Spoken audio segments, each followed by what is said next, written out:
नमस्कार दोस्तों, आपका स्वागत है आपके अपने ही कार्यक्रम ग्रह नक्षत्र में। दोस्तों, आज हम चर्चा करेंगे दाम्पत्य जीवन। दाम्पत्य जीवन क्या है दोस्तों? जब लड़का और लड़की का विवाह संपन्न हो जाता है और वह साथ रहने लगते हैं, जीवन की गाड़ी आगे चलने पड़ती है, उसी को कहते हैं हम दाम्पत्य जीवन। लड़के और लड़की दोनों के भाग्य प्रबल होते हैं, तभी जीवन की गाड़ी आगे बढ़ती है। और अगर इनमें से किसी एक का भी अगर भाग्य कमजोर हो जाए तो जीवन की गाड़ी कमजोर होने लगती है। जीवन में लड़ाई झगड़ा फसाद और ऐसी स्थिति आ जाती है, कुछ सालों बाद तलाक तक की नौबत आ जाती है। तो दोस्तों, ये सब क्या है? ये सब भाग्य की बातें हैं। ये सब भाग्य की बातें इसलिए हैं क्योंकि दोनों का विवाह होने के पश्चात दोनों के भाग्य, दोनों के ग्रह नक्षत्र मिल करके जीवन को आगे बढ़ाते हैं।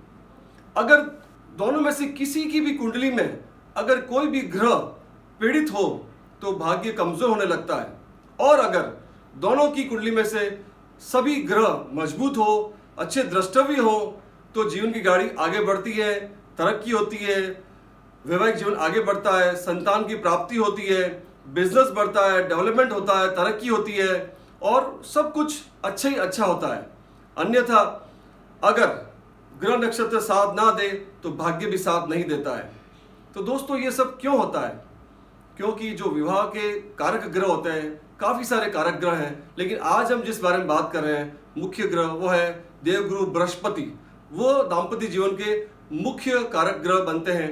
और अगर वह लड़का हो या लड़की, उन दोनों की कुंडली में से अगर छठे भाव में विराजमान हो जाए और राहु और केतु की पूर्ण दृष्टि पड़े तो भी कई सालों के बाद भी डाइवर्स तक कुंडली में हो जाता है, उनके जीवन में हो जाता है। और अगर देवगुरु बृहस्पति 8वें भाव में विराजमान हो और राहु और केतु की पूर्ण दृष्टि उन पर पड़े तो भी डाइवर्स तक हो जाता है, विवाह विच्छेद हो जाता है। और अगर देवगुरु बृहस्पति कुंडली में 12वें भाव में जाके विराजमान हो जाए और तब भी अगर राहु और केतु की पूर्ण दृष्टि उन पर पड़े तो भी विवाह विच्छेद हो जाता है और डाइवर्स हो जाता है। यह दोस्तों कई सालों के बाद भी ऐसी स्थिति प्रकट होती है। बच्चे बड़े हो जाते हैं, उसके बाद ऐसी स्थिति प्रकट होती है। यह स्थिति आने से पहले ही अगर हम लोग भांप लें उसको या ज्योतिषीय विश्लेषण आप कुंडली का करवाएं तो हो सकता है कि हम इससे बच सकें। और मेरा यह मानना है कि विवाह होने से पहले ही अगर कुंडली को सही ढंग से दिखा दिया जाए, ग्रहों का मिलान करवा लिया जाए, कुंडली का मिलान करवा लिया जाए, तो मुझे ना लगता है कि कभी ऐसी स्थिति पैदा हो।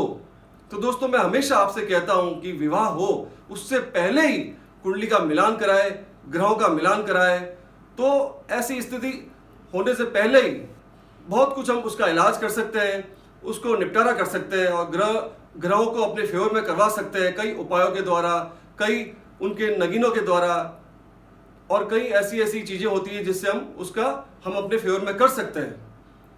तो दोस्तों, आज हमने बात की किस प्रकार से विवाह होने के पश्चात भी जीवन में डाइवर्स तक की स्थिति आ जाती है देवगुरु बृहस्पति के पीड़ित होने की वजह से सिर्फ। तो दोस्तों, आप लोगों के जीवन में भी अगर कोई किसी प्रकार की प्रॉब्लम्स है तो आप मुझे बेझिझक कमेंट के माध्यम से आप अपनी प्रॉब्लम्स भेज सकते हैं और मैं आपको जो भी आपके प्रश्न हैं अपने इस कार्यक्रम के माध्यम से उनका जवाब दूंगा। तो दोस्तों, आज के लिए इतना ही। आप स्वस्थ रहें और खुश रहें। धन्यवाद।